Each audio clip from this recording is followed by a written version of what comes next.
وحشتونا جدا جدا يا حبايبي. اخباركم ايه؟ رب تكونوا بخير وسعاده يا رب على طول. النهارده هنعمل مع بعضينا طريقه جديده جدا مختلفه جدا. طبعا الناس كلها اليومين دول قال لك بقى جو مدارس وجو ساقعه واحنا تعبانين وعايزين نودي ولادنا رايحين بيها المدارس برجر. فشفت ناس عملت برجر كتير، وناس حبايبنا طلبوا مننا برجر، وناس قرايبي قالوا لي لازم انت تطلع برجر على القناه. قلت لهم ما بديهاش، عينيا الاتنين، عينيا هوريكم حاجه جديده مختلفه جدا في البرجر. فان شاء الله مع بعضنا النهارده نعمل طريقه برجر لذيذه كده وبسيطه جدا وهتنفعنا كلنا باذن الله. يلا بينا نخش على البرجر. وركزوا، البرجر ده غريب قوي عشان ده طعمه مختلف جامد من اول حاجه لاخر حاجه. هنركز مع بعض شويه هنستفاد كلنا. وعلى فكره هتدوقوا طعم برجر محترم مش موجود عند اي حد، على فكره شغل فنادق. هتشوفوا قدام عينيكم وجربوا بايديكم. بس يلا مع بعضينا. معانا هنا معلقتين سمنه بلدي او زبده زي ما انت عايز. معانا شويه بصل. هتقول البصل ده لايه؟ هقول لك دلوقتي كل حاجه. معانا نص كيلو لحمه مفرومه عاديه خالص ما فيهاش اي حاجه. معانا شويه فول صويا. فكره الفول الصويا ان هو مش بيكتر اللحمه، الناس بتفكر في كده، انا بحط كميه فول صويا صغيره جدا جدا جدا. ومعانا توابلنا، ومعانا هنا طبعا الايه، الكبه بتاعتنا الجميله عشان هنفرم تاني. هتقولوا هفرم تاني؟ هنفرم تاني، بس هنفرم تاني بطريقه مختلفه خالص وهوريك كل حاجه قدام عينك. يلا بينا نطبق. هناخد اول حاجه معلقتين السمنه البلدي او الزبده زي ما انت عايز، وشويه البصل بتوعنا. تعالوا معانا كده، يلا على طول. بسم الله الرحمن الرحيم. اهي السمنه على طول كده، تمام اهي. دي تبدا بس تسخن اكتر، وهننزل على طول بالبصل. هنخليه يقعد يتقلب لحد يبقى يكون لونه ذهبي سنه. نقعد نقلب في البصل لحد احنا ما ايه، ممكن نديله سنه سكر خفيفه عشان يبقى لونه ذهبي بس سنه. انا مش عايزه يموت، انا عايزه يكون سريع. هنعمله ونرجع لكم تاني على طول. هنعملكم تاني. ادي البصلايه شايفين كده، بصلايه اهي، بصلايه عاديه خالص، حاطين عليها سنه سكر خفيفه جدا وجاهزين. هناخد عندنا هنا كبه بتاعتنا الجميله. بص السلاح عكس بعض، الناس بتبص اهي، السلاح عكس بعض ليه؟ عشان يعرف يجيب اللحمه. اهيت معانا البصل. ممكن ما ينزلش بالبصل الاول، بس انا هنزل بالبصل الاول احسن عشان هو اخفهم، عشان بمعنى صح يعرف يجيب له ميه. تمام كده اهيت. وننزل بالفول الصويا نصه بس اهو، نص الكميه. وهنزل باللحمه زي ما انتم شايفين اهي، نزلت في قلبها خالص.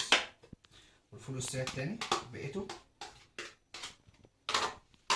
شايفين كده اهو، شايفين كده.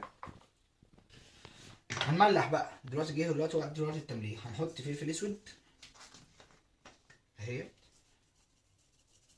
بسم الله الرحمن الرحيم. براحتك، كل ما تكتر فلفل اسود براحتك، تمام زي ما انت عايز. والملح بتاعنا الجميل الاساسي. حاول اللي يعرف يظبط الملح طبعا يا ريت، يبقى هو برنس طبعا. وبحاول اظبط الملح كده بايدي. حلو. ولو عندك بهارات لحمه حط منها، ما عندكش خلاص مش اساسي. الناس بتحسب ان هو لا، مش اساسي. اهم حاجه الملح والفلفل، ده اهم حاجه. عندك بهارات لحمه بقى حط، خلاص ربنا رزقك وكده ماشي. تمام. هنبدا نضرب بقى خلاص دلوقتي. استاذنكم بقى طبعا عشان الصوت طبعا عالي. هضرب وهرجع لكم تاني على طول. لكم تاني زي ما انتم شايفين كده. بص ده بقت عامله ازاي العجينه، بقت طريه قوي ازاي. خدها زي ما هي على الحامي، تمام. هترمي دي فورمه اي حاجه، اي جوان رفيع كده هتجيبه من عندك. اذا كانت بقى حته ماسوره، اذا كانت مثلا جوان مثلا بتاع اي حاجه، وتبصم عليه. الكيس تحت والكيس فوق اهو، وبصم اهو كده عاملاها. جايه فاكك فكه. بصوا كده ادي البرجر اهي. بص سمكتها قد ايه، شوفوا سمكتها قد ايه. شايف عقله الصابع؟ يعني فاضل لها حته وداخل على عقله الصابع. بصوا سمكها قد ايه، هوريكم في الاخر ما تستوي. انتوا شايفين كده، بصوا بصمنا ازاي، هوا ازاي. هنبصم دول كلهم ونخش على النار نسويها لكم، ونعمل الصوص مع بعضينا بتاع البرجر الاساسي، وندوس بقى كده في الاخر. دلوقتي دخل البرجر الفريزر او التلاجة. هتسيبه مثلا بتاع ساعة بس يبدأ يجمد او يسقع او زي ما تحسبها احسبها. ان هو يبدا يتماسك مع نفسه بس اكتر. نيجي بقى دلوقتي لحد هو بيسقع وكده نعمل ايه؟ هنعمل لك الصوص بتاع البرجر اللي نحط في قلب اللقمه. نحط ايه؟ يلا بينا. يلا بينا. طبعا كلنا في البيت عندنا المكونات ديت. انا ما حاولتش اجيب حاجه من بره، بس المفروض كنا نحط حاجات تانية، بس هقول لكم عليها وانا شغال. عندنا اهوت شويه بقدونس زي ما انتم شايفين كده، كاتشب طبعا بقى بيتباع في كل حته، مايونيز، وعندي اهوت كاتشب حار او الا مثلا شطه، او زي ما انت لو بتحب السبايس، بس انا مش هحط منها كتير. تمام. والمفروض نحط عليه كابري، نحط عليه خيار مخلل وبصل، عشان طبعا انا عندي يعني الناس اللي انا هقدم لهم البرجر ما بيحبوش البصل اصلا في قلب الصوص وكده، فما حطيت لهمش بصل. هو المفروض يحط له بصل بس مش هنحط له. تمام. فهو ده اللي بياخدوه. والكابري طبعا بيتفرم عليه برده، بيتفرم بقلب زي كده بتفرم بقدونس بالظبط ناعم، وخيار مخلل بيتفرم ناعم، بس انا ما عنديش خيار مخلل فالحمد لله. تمام. يلا نبدا بقى. هنحط اول حاجه ايه؟ ادي مايونيز. الكاميرا دي تقرب معانا اهو، شويه مايونيز كده. تمام. مش هحط كتير عشان احط على قد البرجر بس، يعني مش هعمل صوص كتير. ومع ان على فكره الصوص بتاعها حلو جدا على فكره، بس انا مش هعمل صوص كتير. بصوا كده، احاول اخلي الدنيا كده تكون متوسطنه بس شويه. تمام. ونحط كاتشب، او بلاش كاتشب، نحط الاول البقدونس اهوت. تمام. شايفين كده. وادي الهوت صوص. تمام اهوت. نقلب.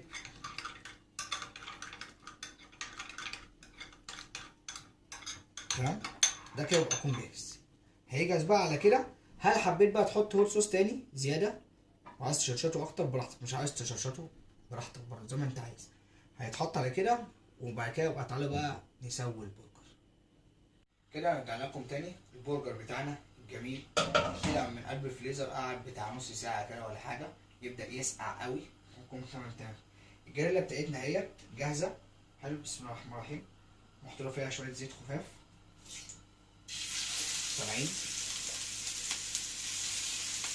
بسم الله الرحمن الرحيم.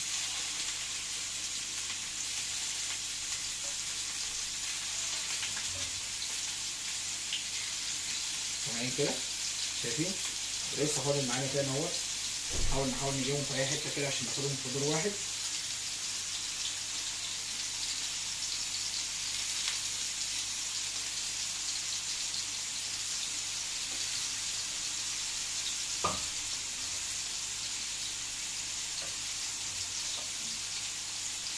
شايفين كده؟ حاول ان انا اخلطهم كلهم مع بعض اهما، كلهم في دور واحد. طبعا في ناس دلوقتي هتقول لي دلوقتي افتكاسه كده بسيطه نغطي. اقول لك لا، اوعى. عشان يطلع مستوي صح ويطلع واخد طبقه الجريل بتاعتك الجميله لازم يتساب كده. هتغطي امتى حضرتك؟ بعد ما ياخد الوجه التاني ويبدا يستوي شويه، وبعد كده تغطيه ياخد بعد كده يعرق حراره يستوي من جوه. هسويهولك واغطيه برده زي ما قلت لك كده. نقلبه الناحيه التانيه دلوقتي كده، لما يبدا يلون راح قلبه الناحيه التانيه. هوريك دلوقتي كده نيجي نقلبه مثلا. شايفين كده ازاي؟ بص الكاميرا دي تقرب اكتر. خاطر تيجي تورينا طبعا الاندهاش. شايف ازاي؟ لونت ازاي من هنا. يبدا يجي يلون كده، واقلبه الناحيه التانيه واضمن ان هو استوى شويه واروح مغطيه عشان يطلع في الاخر يبقى طعم الجريل. هصوركم وبعد كده نيجي في البيكر بقى ان شاء الله. كده هنرجع لكم تاني لاخر لحظه انت مستنيها وانا مستنيها. هقول لك على حاجه هي مش محتاجه. بص كده، ادي البرجر بتاعنا. بص يا سلات الزين، يا صلاه الزين، بالدخان بحلاوته لسه طالع من على النار حالا. بس في نقطه صغيره بس هي فاتت مني انا، سامحني بقى. البصمه اللي انا كنت شغال عليها كنت شغال على البصمه صغيره، وانا بص جبت الكايزر بتاعي قد ايه. هتشوف دلوقتي كل حاجه. تمام. جاهزين كده. يلا بقى نيجي بقى ايه عشان خاطر نطبق البرجر بتاعنا الجميل. هناخد واحده كده. بص قسمناها نصين. تمام. هناخد واحده كاتشب هنا كده، الصوص اللي احنا عملناه. تمام. ادي الصوص اللي انت عملته جميل قوي كده اهيت. وادي التاني اهيت. هتدهن الاتنين. بقول لك ادهن الاتنين. عايز تزود بقى، هو ده بص عامل شبه الكاتشب شويه. عاوز تزود مايونيز عليهم براحتك زي ما انت عايز. حلو. براحتك. ومش عايز تحط خالص انت حر برضو. انا قطعه الخس بتاعتنا الجميله اهيت. شايفين كده؟ تمام. وادي البصل بتاعنا، حلقات البصل. وادي قطعه البرجر. تمام. بص حظ سيء، بص طلعت قد ايه من حجمها، الحمد لله. وادي البرجرايه، نقرب للكاميرا اكتر كده، شوف بص حجمها بقى عامل ازاي. طبعا هيجي دلوقتي في بالك فكره، هل انت هتقدمه كده؟ هقول لك لا. البطاطس الفرنش فرايز بتاعتنا الجميله اهي. ناخد بانش كده صغير كده، حلو. ولو انت عندك شويه مخلل براحتك، مش عندك شويه مخلل براحتك. وادي البرجر بتاعنا الجميل، بص بقى عامل ازاي، بص عامل ازاي، بص الصوص. كده وصلنا كده لاخر الفيديو، اشوفكم على خير ان شاء الله، وكتر الف خيركم على كل حاجه طبعا بتعملوها معايا. هنتابع بعض على طول باستمرار، عشان في كل جديد وجديد باذن الله بسببكم انتوا، واشوفكم على خير.